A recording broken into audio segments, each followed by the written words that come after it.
Hello and welcome back to my only series on YouTube where I study an opening so you don't have to. In the last episode we studied the Catalan in full. If you'd like to go back and watch that episode, I'll leave a link in the description below. In today's video we'll be going through all of the theory you need to know to start playing the King's Indian defense. We'll be going through everything you need to know about facing 1d4, including mainline King's Indian, the Torre Attack, the Trompowsky, the London System, and the Stonewall Attack. At the end of the video, I'll be rating the opening on three main categories: effectiveness, entertainment value, and theoretical difficulty. Today's video is also sponsored by Chessbook. Chessbook is an opening repertoire builder that you can get started on today for free. Chessbook allows you to input your own opening repertoire into a database and practice the moves within your custom opening. If you're watching this video, I highly recommend opening Chessbook in a different window and putting the moves into your repertoire so you can get the most out of it. I'll put a link in the description for the Chessbook website and a tutorial video on how to use it. You can also use code JACKSARK at checkout for 10% off any Chessbook purchase. These videos also take a long time to make. The Catalan video took around 40 hours. So if you'd like to support these videos and my channel, feel free to book a lesson in the description below. But other than that, let's get started on everything you need to know about the King's Indian defense. The Trompowsky Attack. The Trompowsky is a fairly simple opening to navigate. It also helps that our first couple of moves are always the same. Knight e5 might be the obvious move, but although it easily equalizes against white, it also leads to quite boring and symmetrical positions, which is not preferable in my opinion. After bishop g5, we're simply going to play e6. This is called the classical defense, and in my opinion is the nicest way to deal with the Trompowsky as black. If a move like e4 comes, we shouldn't really worry, we just play h6. Of course, if the bishop doesn't take our knight here, we grab the loose pawn on e4. If the bishop does trade on f6, we recapture with our queen and seize the bishop pair in exchange for some central space. If an improving move from white, like knight c3, we play b6, and we're going to aim for a double fianchetto setup to really make our bishop pair felt. If e5 is ever played, we play queen e7, not worrying about blocking out our bishop as it will be fianchettoed. If knight f3, bishop b7, bishop d3, g6, and you can see how simple our game plan is here. White will have the opportunity to play bishop e4 here, trading off our strong queen's fianchetto, but we just take on e4 and continue with bishop g7. If white castles, we take back the center with d5. White can't take on Besant without surrendering central control, so they'll drop back with knight g3. Technically, knight f6 check is also working, but this will probably never happen and is easy to deal with anyway. We follow knight g3 with c5, and you can see how once we give back the bishop pair, we also regain central control. Not to mention, we also still have the strong king's fianchetto and pawns to target in the center of the board, much like the advanced Caro-Kann. Our king is never really in danger in Trompowsky lines due to white's decision to trade off the bishops, so castling can often be delayed. Let's imagine a world in which white doesn't want to trade off our strong queen's fianchetto though, and instead castles short. We follow this with bishop g7, and after rook e1, we castle ourselves. If white gives us a move, with h3 for example, we begin breaking down white's center with d6. In a position like this, you can understand why white will be eager to remove at least one of our bishops from its strong position. These same ideas can be applied almost no matter what white tries to play. They'll either transpose into what we've already looked at, or transpose into something straight up bad for white. For example, on move 3, if instead of e4, white plays knight f3, we transpose with h6. If bishop h4, we can continue with whatever plan we like. White's pieces are not assorted in a way that forces black to play sharp, and any setup is going to be fine. The London System. The London System is easily the most straightforward response to deal with in the King's Indian. After d4, knight f6, and bishop f4, we can simply continue with g6. Of course, white will only follow up with knight f3, but bishop g7 is automatic for us. After the systematic e3, we castle kingside, and we're going to apply all basic King's Indian principles to this setup. White shouldn't play bishop d3 because it runs the risk down the line of being forked by a pawn on e4. For example, if bishop d3, we play d6, threatening rook e8 and e5, which would win a piece. So instead, they'll play bishop e2. Black has a lot of options here. The London system is not a good try against the King's Indian, so black has fruitful responses. However, to keep theory to a minimum and play the most effective lines, we'll just play d6 here, although c5 is certainly worth looking at for higher rated players. Here, if white doesn't play h3, we immediately play knight h5 and try to trade off their bishop. But if they do play h3, we play b6 and aim for a similar structure to one we'd play against the Trompowsky. If white short castles, we play bishop b7. If c3, we play rook e8, and you can see how all the moves we're playing are really just the natural ones. We want to break for e5 eventually. If knight bd7, knight bd2, and we're fully prepared to play e5 now. Just to demonstrate this, if white plays a3, we strike with e5. You can now see that if the bishop was on d3, no matter what white does, they would be forked by the pawn on the next move. From here, we have an incredible amount of tangible ideas and plans to go for. There's quite literally too many for me to feasibly describe in one video. This is why I really recommend you guys use Chessbook whilst watching this video. Chessbook will fill in all the gaps that we don't have time for today to make your repertoire absolutely perfect. I should also mention that the London system is by no means a bad opening. A lot of people will be thinking, why isn't black better here? And it's simply because of the misconception that the London system is somehow theoretically bad.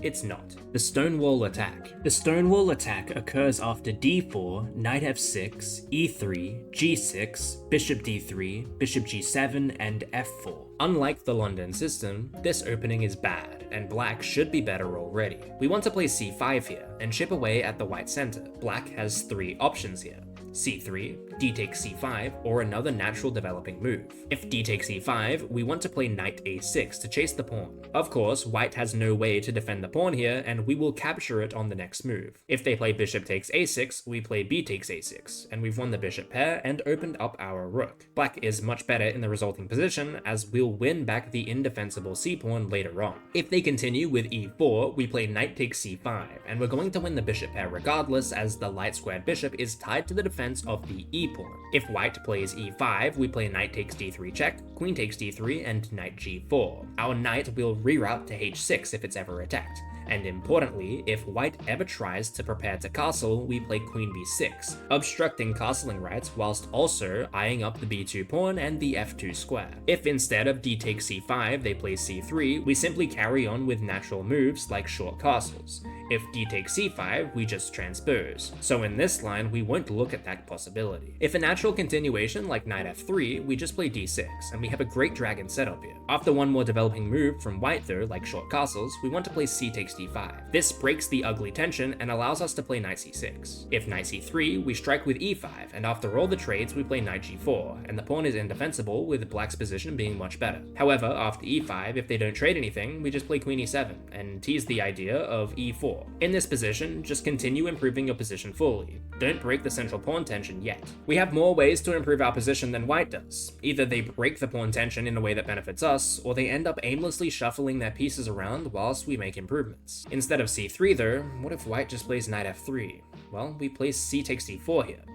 Of course, in any line, knight takes d4 shouldn't be played by white, as we just played d5 and white has a backwards pawn for no reason. They'll play e takes d4, to which we respond with d6. After castles, c3, knight c6, and knight bd2, you can see we just play e5 again. This time, the pawn is pinned to the bishop behind it. If they never played knight bd2 though, just play queen c7 and force the e5 break by supporting it with another piece. Moves like rook e8 are also fine to do this. The Torre Attack. Now let's look at the Torre Attack. It occurs in similar circumstances to the London system. After d4, knight f6, knight f3, g6, and bishop g5. We must play bishop g7 here, and after something like knight bd2, we just play d6. If e4, we castle short, and you can see how this is largely just transposing into regular King's Indian lines. If c3, we kick the bishop away with h6, and if they take on f6, fantastic, we've won the bishop pair. If they move back to h4, we play c5, which is a completely adequate pawn break in this kind of position. If d5, we undermine the center with e6. They either capture and help us develop our light squared bishop, or play bishop c4. Here we play e takes d5 of course, and things get sharp for white. If e takes d5, rook e8 check is winning for black. If bishop takes d5, g5 is winning for black, forcing bishop g3, knight takes d5, e takes d5, and rook e8 check. White must play bishop takes f6, queen takes f6, and bishop takes d5. But our follow-up is simple with knight c6, and black clearly feels better here. We have a strong bishop pair, we're fully developed, and at the very least, we've equalized. If instead of d5 though, white plays d takes c5, we just play d takes c5. If bishop e2, knight c6 is fine, continuing to develop. If white castles short, we can just play bishop e6, and our ideas feel very similar to some Alep and Sicilian lines with obvious positional differences. It should be quite obvious that black is doing fine here, and there are multiple plans to employ, so we'll quickly look over one last line. If instead of d takes c5, white does nothing, let's say with bishop e2, we now take with c takes d4. If c takes d4, we can now play g5, bishop g3, and d5. This is a really nice combination, because after e5, knight e4 is deadly and cannot be captured. If knight takes e4 and d takes e4, the knight cannot move without forfeiting the d4 pawn. If they don't take on e4 and instead play short castles, we just play knight c6, because the threat is still there. If they attempt to remove our knight with bishop d3, bishop f5 is a great response, and black's position is fantastic here. If e5 never came though, and let's say e takes d5 was played, we just play g5, bishop g3, g4, knight e5, and queen takes d5. There are a couple of lines to go down here, so I would highly recommend exploring this position more, but if we look at them in this video, it'll go on forever, so let's leave it here for now. I should mention here that this is where Chessbook will come in really handy. For all of the lines that are really lengthy and we simply have no time to look at, Chessbook will fill in the blanks. The Mengarini Attack. Now, we can move on to real King's Indian theory. First, let's look at the Mengarini Attack, which occurs after d4, knight f6, c4, g6, and queen c2. Of course, we want to play bishop g7 here, but the idea for white is that e4 is now supported without committing the knight to c3, and also just developing the queen onto a slightly better square. So e4 will come, and we need to play d6. A good thing to remember is that if white ever plays e4 in the King's Indian, we probably play d6. Knight f3 should come for white, to which we respond by castling short. Although the engine suggests white should, they will never play knight c3 to justify the queen c2 move. So white will play bishop e2, and we'll play e5. If d takes c5, d takes c5, and white cannot play knight takes c5 because of rook e8. If they don't, knight c6 will be our follow-up move anyway, to defend the pawn. And we've gotten to a position that's simple to play, and black is better if anything, so we'll leave this here. White should play d5 though, and here we play knight h5, preparing to play f5. In my opinion, this is really where the theory ends. The Mengarini attack isn't great for white, and we go for this f4 idea every time. If you ask me, I'm not sure why anyone would play this variation, but I thought I'd include it anyway. But let's just move on from here, as white can't cause us problems. The Anti-Grünfeld. The trend of these lines being a little bit weird will continue here with the Anti-Grünfeld. It occurs after d4, knight f6, c4, g6, and d5. If you like the Benko, you might want to explore the Danube Gambit with b5. But in any other case, I would recommend just playing bishop g7 here. After knight c3, we want to play d6, and after e4, we simply castle kingside. This position looks similar to one we had in the Torre Attack, and we approach the d5 pawn in the same way. After knight f3, we play e6, and white cannot capture without helping us develop. So instead, a move like bishop d3 will come. But then we just play e takes d5, opening up our e file for the rook. If e takes d5, we play rook e8 check, and we're immediately slightly better. Knight takes e5 would blunder a pawn, so that leaves white with c takes d5. But now we play rook e8, and our game plan looks very simple.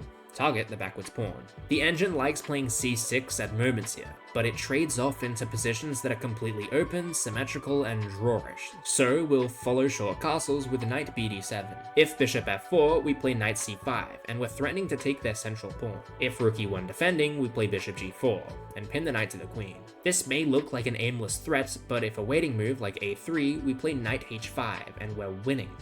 If bishop g3, we play f5, and white is completely overloaded. If black plays e takes d4, rook takes e1 check wins a piece as the knight is pinned and the queen is overloaded. If h3, knight takes g3 can be played. If f takes g3, we play bishop h5, and white's position has long-term concessions. If h takes g3 is played instead of f takes g3, we play f takes e4, and fork the two pieces, and there are plenty of ways to continue from here.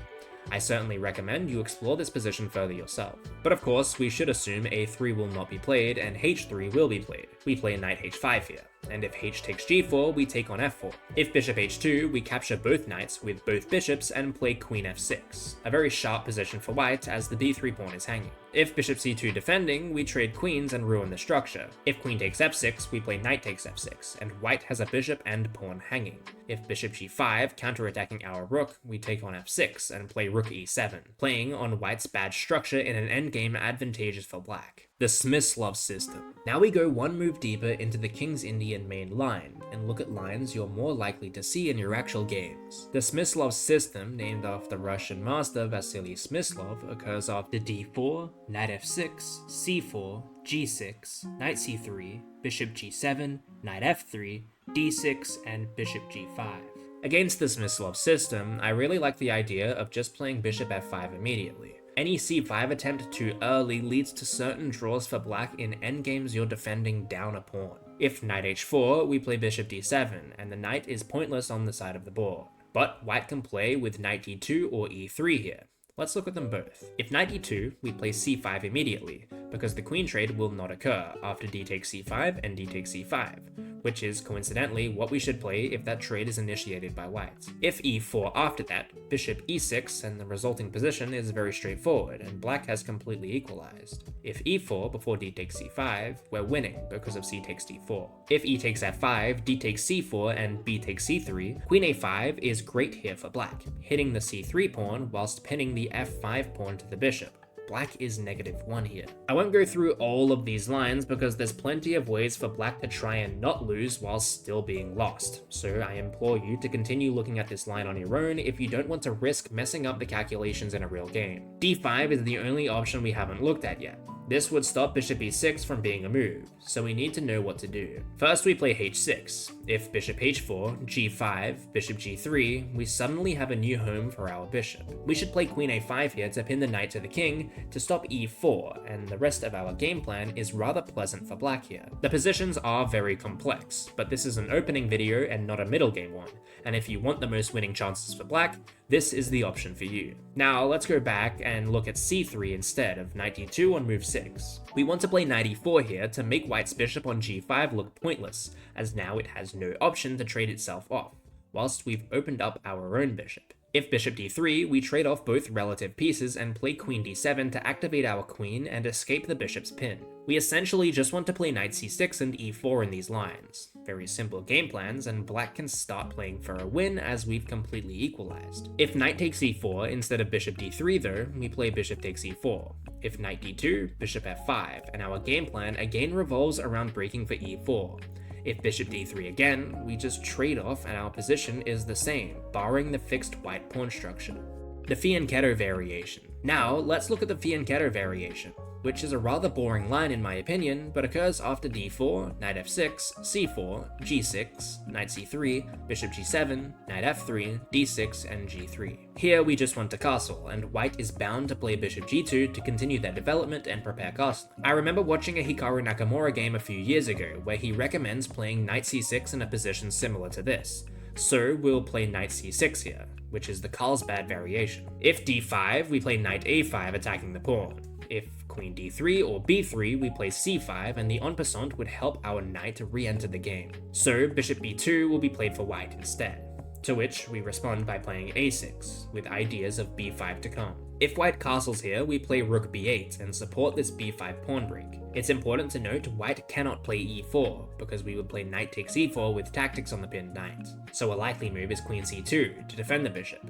But now we just play b5 and break open the queen side. If c takes b5, a takes b5, and we've opened up our a file. If e4 now, b4 comes, and our bishop can become active on the a6 square. After rook e1, I like playing c4, threatening c3. If b takes c4, we play knight takes c4 and trade off white's dark squared bishop. But if they find bishop d4, we want to play e5, d takes c6, f takes c6, b takes c4, e5, bishop b2, and knight takes c4. I know this is 21 moves of theory and seems incredibly daunting, but in my study of the Fianchetto Variation, I'm not entirely sure white can play any other way. You only need to remember this line, and as long as you remember up until b5 on move 13, you'll probably be fine here. We've reached a middle game that has nice winning chances for black, and doesn't transpose into drawish endgames. endgames, the Kramer system. Now, we're getting a little bit deeper into the King's Indian, and should look at the Kramer system. This occurs after d4, knight f6, c4, g6, knight c3, bishop g7, e4, d6, and knight ge2. We just want to castle short here. The Kramer doesn't present too many problems, but is worth looking at as the knight's vacancy of the f3 square means they can play f4 at certain points in the game. f3 will not be played, as this is a completely different opening we'll look at later, but after we castle short, the likely move is h3 to prevent our bishop's movement. We just play c5 here now. A trade of pawns on c5 benefits black because of our lead on development and piece coordination, so this is an unlikely choice from white after c5. If bishop e3, we play queen a5, defending the c5 square whilst activating our queen.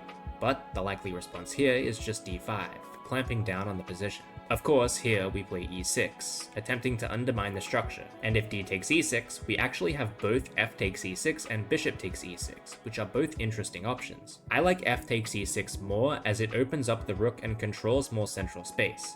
In this line, we'll play b6 and develop the bishop that way.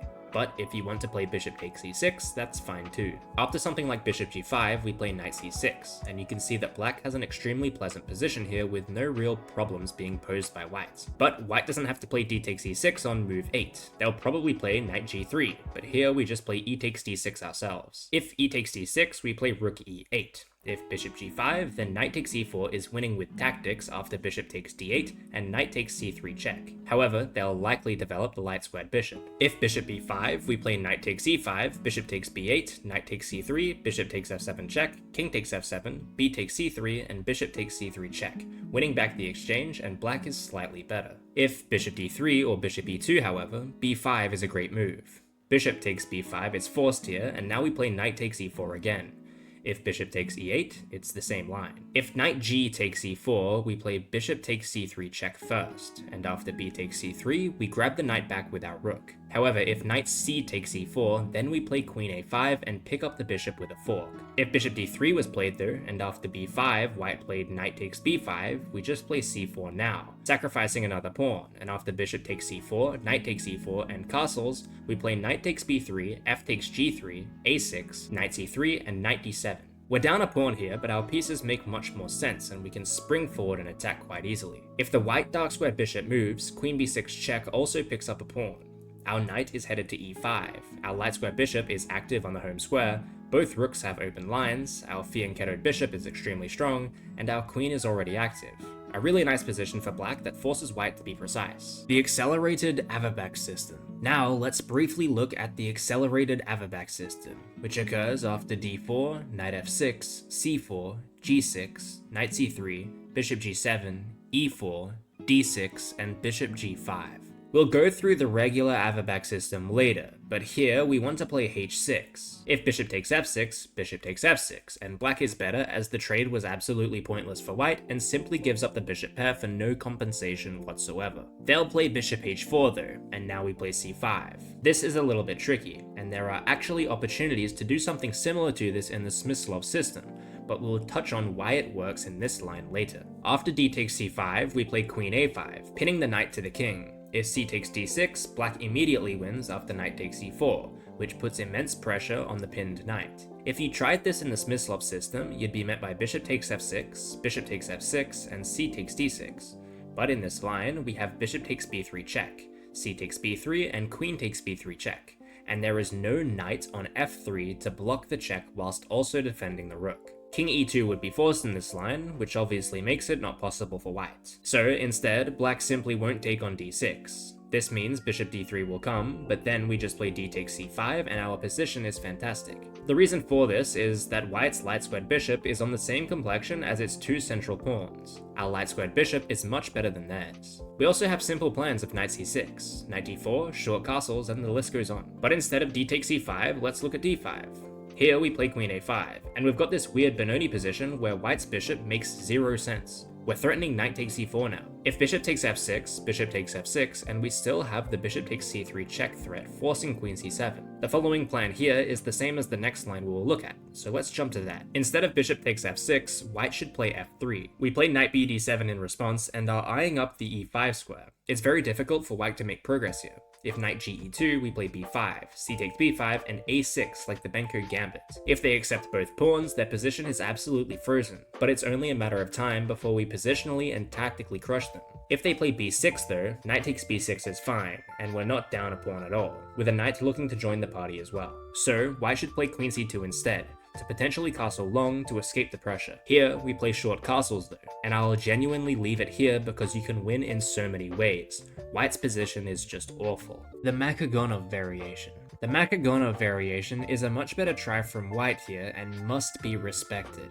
It occurs after d4, knight f6, c4, g6, knight c3, bishop g7, e4, d6, and h3. This really limits our light squared bishop's movement and also potentially supports g4. Here we play e5, taking some central control back. If d takes e5, d takes e5, and we're extremely happy. This is a much better outcome than most Makagonov lines, even if we lose castling rights and the queens are traded off. d5 is the main line though, to which we respond with a5, taking space on the queen side and making it difficult for white to castle queenside. If bishop g5, knight a6, and we're not falling victim to an impossibly difficult opposite side castle attack to defend.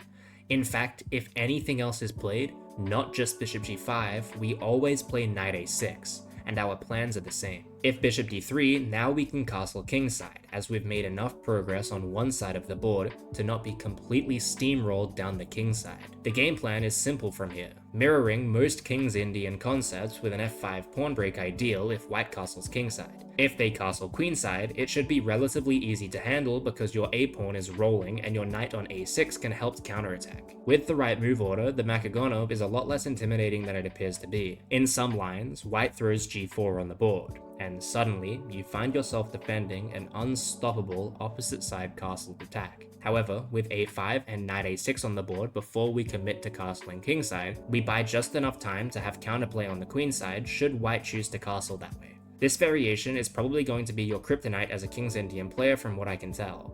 Players will just not follow standard theory and throw an opposite side castling attack your way regardless of who it benefits. You're probably going to have to be strong in these situations though, as learning theory to hundreds of lines that are only negative 0.5 for black isn't going to be possible. The positions are sharp, and whoever is better at these kind of opposite side castling positions will win the game. With that being said, this line with a5 and knight a6 is not only the most solid for black in my opinion, but also the easiest to remember theory-wise. Other lines are 20 plus moves deep. The Pomar System. The Pomar System is quite similar to the Fianchetto Variation, but follows the main line for longer and the knight is developed to e2 instead of f3. In my opinion, it's not very good, but we'll explore it anyway. It begins after d4, knight f6, c4, g6, knight c3, bishop g7, e4, d6, g3, short castles, bishop g2, e5, and knight ge2. After knight ge2, we should play knight c6. If d takes e5 and d takes e5, we should be fairly happy. We're in no way better than white, but we're in a nice position where we can start thinking about imbalancing the game and playing for a win rather than equalizing. Instead of d takes e5 though, white can play short castles.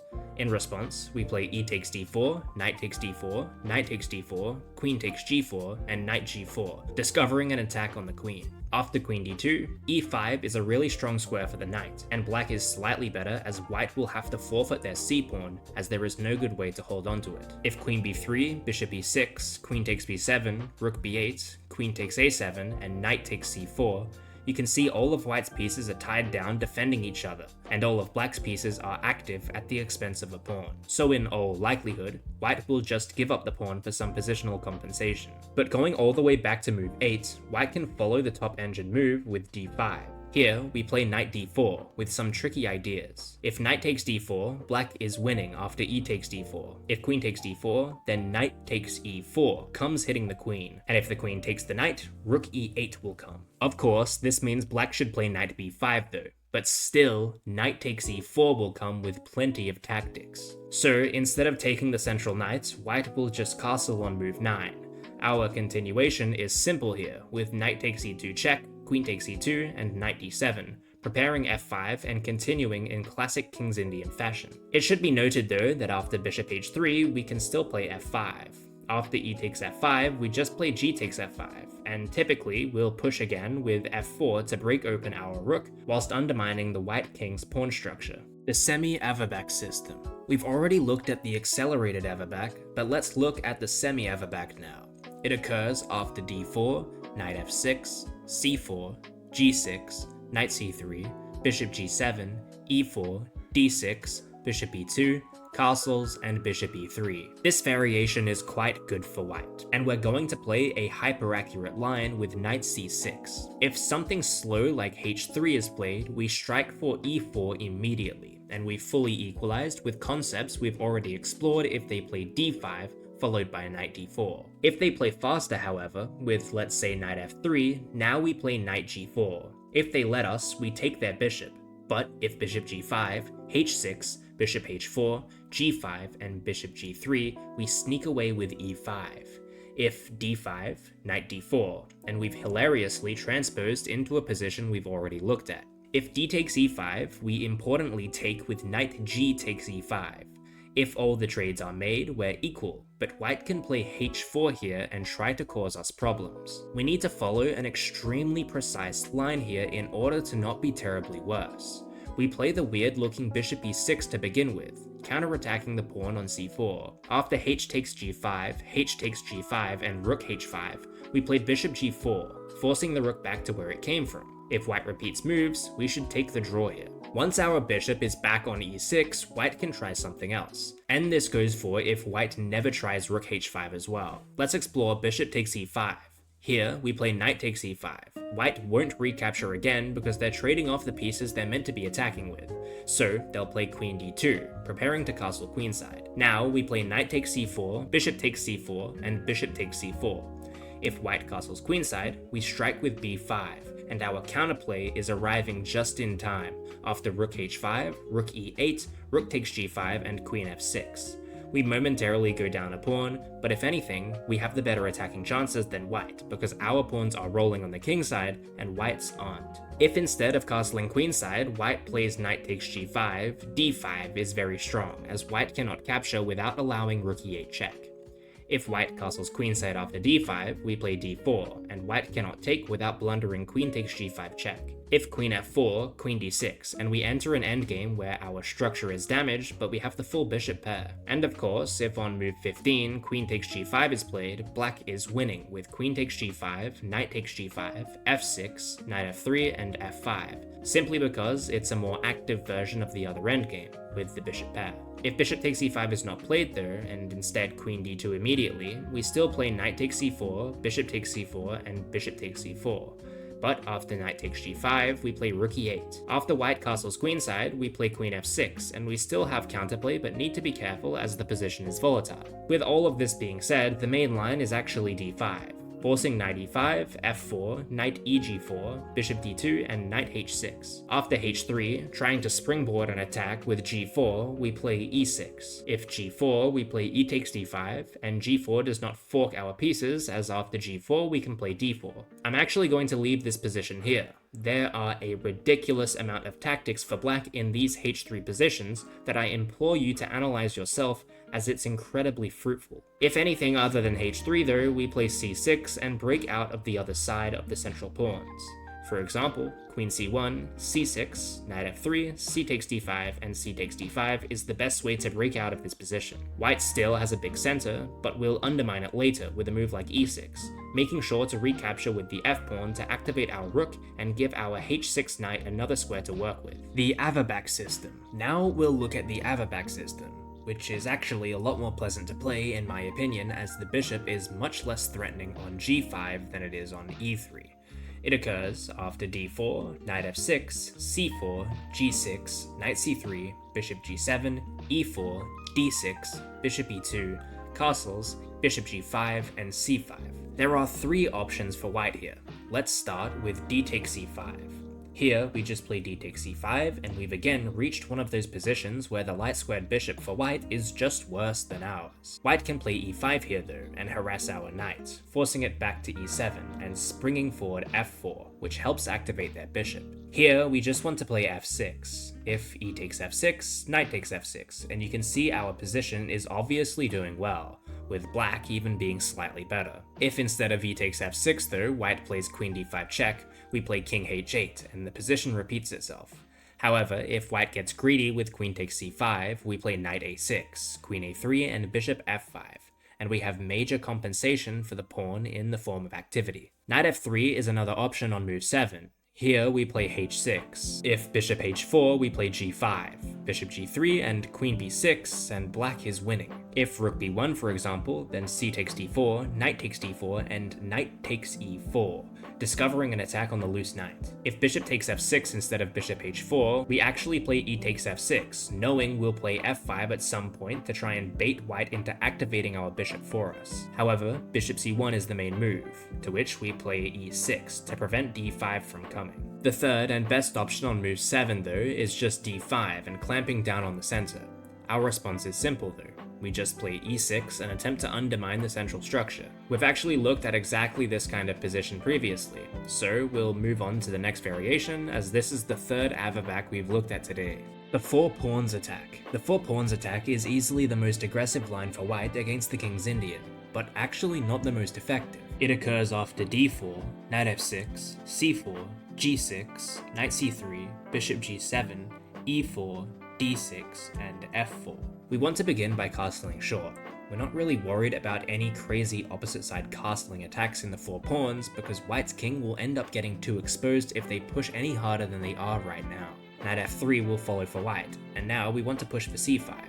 If d takes c5 is completely fine, although moves like knight a6 are more hyper-accurate. We've explained why this exchange is fine a million times, so we'll move on. If bishop e2, we play c takes d4, knight takes d4, and knight c6, closely following other lines we've looked at, and actually just transposing into some weird Graun pre-Maroczy bind hybrid structure, and should probably be played in the same fashion, bringing the bishop to d7 after some central trades. However, the main line of the 4 pawns is d5. If this looks familiar, it's because it's the same as the Semi-Averbakh, except our knight hasn't made the journey to a6, which is actually a positive for us. We just play e6 here, and take on d5. It seems like I'm being lazy, making some of these sections so short, but these structures are just repeated transpositions that white can't avoid without being worse with only minor positional changes in the resulting middle games. The Saemisch Variation. Now we can look at the Saemisch Variation, which occurs after d4, knight f6, c4, g6, knight c3, bishop g7, e4, d6, and f3. We actually mentioned this before in the Kramer variation, where white plays knight ge2, but in the Kramer variation you play f4 and not f3. The Saemisch is not too difficult to handle though. We play short castles to begin with, and white immediately has a few options. Let's look at bishop e3 first. Bishop e3 stops the c5 pawn break, as we'd just enter a queenless endgame down a pawn. Instead, we play a6, which will stop the knight from jumping into the b5 square at any time. Queen d2 is the likely move from white, attempting to trade off our fianchettoed bishop. However, in a game where the kings will be castled opposite sides, we don't care too much about this bishop being traded and play c6. After bishop h6, we play e5, bishop takes g7, and king takes g7. The onslaught begins with g4, b5, h4, h5, and g5. Once we play knight fd7, we've evaded white's attempts to crack open our king, and they have defensive duties of their own. I've mentioned this in another section, but theory isn't going to help you tremendously past this point. If you struggle in positions like this, I highly recommend just practicing opposite side castling games rather than trying to learn a ridiculous amount of theory for it. White might never try to trade off your bishop though, and could castle queenside on move 8. We continue by playing b5 though, and after h4 we play knight bd7. If h5, knight takes h5, and either g4 or bishop h6. We play knight g3 and trade something off with tempo. All of these opposite side castling lines are going to be thematically identical though, as not enough pieces have been developed by white in the Saemisch to warrant obscurity. Now let's go all the way back to move 6 and look at bishop g5. This is called the Steiner attack. We just play c5 against bishop g5, and we're in a very familiar position now because after d5 we play e6 and undermine the white center. This is not really in Saemisch style though. Bishop g5 is very tame, and the Saemisch is all about blasting the pawns down the board and castling on the other side. You'll find that if any move is played barring bishop e3, you'll want to play c5 in response. The engine actually wants c5 to be played against bishop e3 too, but it goes into an endgame where black is down a pawn and can never play for a win. Now, we've finally made it to the classical variation of the King's Indian defense. This full line occurs after d4, knight f6, c4, g6, knight c3, bishop g7, e4, d6, knight f3, short castles, bishop e2, and e5. Funnily enough, the classical variation is nowhere near the hardest to deal with. White has 4 main options after e5, so let's explore all of them. The worst option is d takes e5, which will probably happen the most often at the amateur level. After d takes e5 back, it looks like white will win a pawn after knight takes e4. But just queen takes d1 check, bishop takes d1, and knight takes e4 wins the pawn back with a discovery. If white just castles after the trade, we play knight c6, and we transpose into a line we've looked at before. Going back, what if white plays bishop e3 instead of d takes e5? Well, now we play e takes d4, knight takes e4, rook e8, f3, and c6. This supports our ambition to strike for d5 after something like bishop f2. After e takes d4, c takes d4, and castles, black's position is just fine. It's not incredibly fun to play, but this is the classical variation, and you're playing it with the black pieces, so you don't really get to choose. In the same sentence, it's not like it's any more interesting for white either. Black has mostly equalized, but it's just a bit boring. Now, let's look at another option on move 7 for white. What if they play the move d5? In this position, this is called the Petrosian system. We've had a lot of d5s being played against us previously, but this time we have a pawn on e5, which makes our approach different. First of all, we grab space on the queen side with a5. This is a confusing move that comes up a lot in King's Indian lines, but essentially, a5 allows us to play knight a6 and reroute to the c5 square without white being able to play g4 as a5 controls g4. So after a5 and something like h3, we play knight a6 and aim for the reroute. However, white will play bishop g5, h6, and bishop e3, stopping us from landing on c5 without doubling our pawns. But our plans are flexible in the King's Indian, and here we take a step back with knight d7 and prepare f5 to open up our rook. Even though we're only 10 moves in the game here, the plan onwards should be fairly obvious. So we'll look at the main move white can play on move 7. The main move in the classical variation is quite boring, and it's just white castling kingside. The simplest way to play this position is by playing e takes d4 in my opinion. After knight takes e4, we play rook e8, threatening the central pawn, and once f3 is played, knight c6 is actually good for once. If knight takes c6, b takes c6, and the open file for our rook is really strong. However, just bishop e3 is likely from white after this, to which I would play knight d7 and prepare to launch forwards f5 in order to reclaim some central space and chase after the thematic King's Indian middle game plans. So now that we've finished looking at all of the theory, let's give the King's Indian defense a rating. Effectiveness. The effectiveness of the King's Indian is quite difficult to judge. Of course, it works extremely well against London, Trompowsky, Torre, and Stonewall players, but for those who were willing to dive into the proper theoretical lines, it actually just seemed bad in my opinion. I found myself in a lot of situations where the white pieces just naturally had better positions even if the engine thought they were relatively even. Now, of course, this is going to be largely down to the fact that I'm new to playing the King's Indian, but when I first learnt the Catalan, I didn't have this problem. Some of the opposite side castling situations you find yourself in are just impossibly difficult as well. The Semi-Averbakh and the Saemisch are the two main ones I had difficulty with,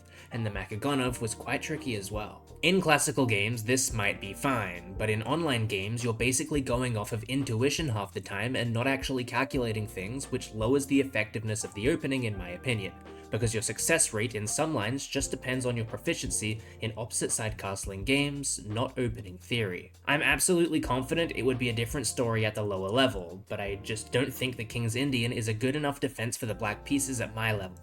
So for effectiveness, I'm going to give it a 6 out of 10.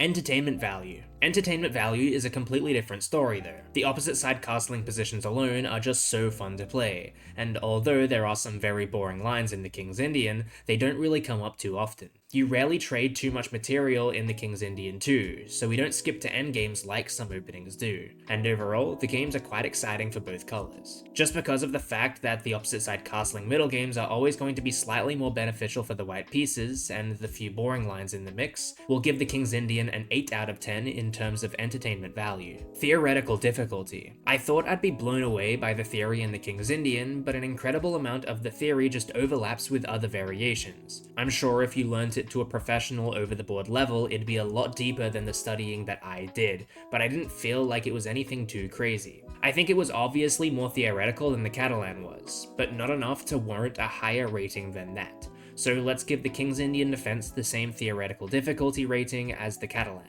an 8 out of 10.